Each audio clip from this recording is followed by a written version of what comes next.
दोस्तों आपने देखा होगा 2020 या 21 के अंदर एक ऐसा जजमेंट आया था जिसमें पत्नियों को सास ससुर के जो घर है शेड हाउस है उसमें रहने का पूर्ण अधिकार दिया गया था। उसके बाद क्या होता है ना दोस्तों, काफी महिलाओं को ये लगने लग गया था कि हम कितना प्रताड़ित करेंगे, कितना आरोप करेंगे, सब कुछ भी करेंगे, लेकिन अपन को मिलने का तो रहने का तो अधिकार सुप्रीम कोर्ट ने दे ही दिया है। तो दोस्तों यहाँ पे दिल्ली हाई कोर्ट ने एक एक्सप्लेन किया है, इसका पूरा विश्लेषण किया है इस जजमेंट का, और इसमें पूरी डिटेल बताया कि पत्नी को आप कैसे बेदखल कर सकते हो, किस कंडीशन में आप पत्नी को बेदखल कर सकते हो। वीडियो काफी महत्वपूर्ण होने वाला है दोस्तों, इस वजह से वीडियो को एंड तक जरूर देखते रहना। तो चलिए दोस्तों, नो टाइम पास नो बकवास, सीधा करते हैं काम की बात। मैं हूँ हंस। सेकंड बात दोस्तों, कमेंट में नंबर ना छोड़िए, अगर आप मुझसे ही बात करना चाहते हो, डिस्कशन पूरी डिटेल होती है, अपॉइंटमेंट बुक करके आप बात कर सकते हो।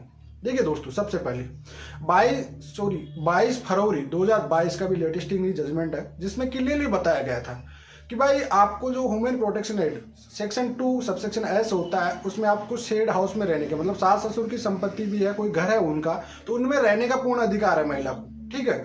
और अगर पति कहीं और भी रह रहा है तो उसमें ह्यूमन प्रोटेक्शन एक्ट 17 सबसेक्शन ए में भी रहने का पूर्ण अधिकार होता है। लेकिन यहाँ पे आपको पता है डोमेस्टिक वायलेंस का सेक्शन 19 में ये कोई कंपलसरी नहीं है कि आपको जरूरी है कि उस घर में ही रहना है। जी हाँ, ऐसा नहीं कि आप वहाँ पे प्रताड़ित किया हो, सीनियर सिटीजन है वहाँ पे सास ससुर, उन पे आप झूठे आरोप लगा रहे हो, झूठे कंप्लेंट डाल रहे हो, जिनका कोई तथ्य बनता ही नहीं है। इस सिचुएशन में आपको वहाँ उस घर से बेदखल कर दिया जाएगा। और उसी केस में जो मैं अभी इस जजमेंट की बात कर रहा हूँ, उसका लिंक आपको डिस्क्रिप्शन में मिल जाए। इस केस में भी ऐसी थी, महिला एक सीनियर सिटीजन रहती थी परिवार में, वहाँ पे बार बार प्रताड़ित कर रही थी, उन पर झूठे कंप्लेंट करके बार बार उनको उकसाना, एक तरह से करना, गाली गलौज करना, इस तरह की मेंटलिटी करना, उनको एक तरह से मेंटल हरासमेंट करना। उस सिचुएशन में ये मामला फैमिली कोर्ट में गया। फैमिली कोर्ट ने उनको बिल्कुल डिसीजन दे दिया कि महिला यहाँ पे नहीं रह सकती है, क्योंकि वो सास ससुर को प्रताड़ित करती है, जो भी सदस्य वहाँ रहते हैं उनको प्रताड़ित करती है।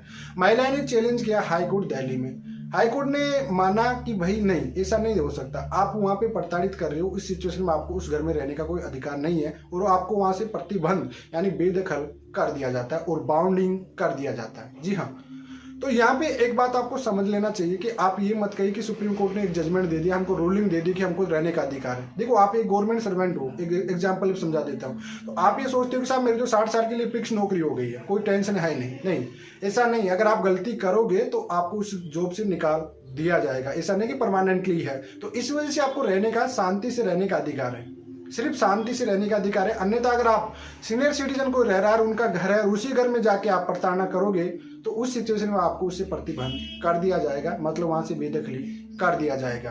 तो इस वजह से मैं बार बार कहीं महिलाओं को ये भी कहता हूँ, हमेशा मेरे वीडियो दोनों के सपोर्ट में आता रहता है, और बार बार मैं समझाता भी रहता हूँ महिलाओं को कि वाकई आपके साथ जो घटना होती है वही घटना दर्शाए, और मैक्सिमम कोशिश वह करिए जिनको हाईलाइट वह रखिए जिनके आपके पास एविडेंस है, उसी सिचुएशन में आप रखिए। अन्यथा आपको ये काफ़ी महंगा पड़ सकता है। आपको जो आप कहते हो कि साहब वकील साहब ने करा दिया, लीगल एडवाइज ने करा दिया, पुलिस ने करवा दिया, आपका कोई फर्क नहीं पड़ता। मैं बार बार कहता रहता हूँ कि वकील को और पुलिस को आपके केसों से कोई फर्क नहीं पड़ने वाला, ठीक है।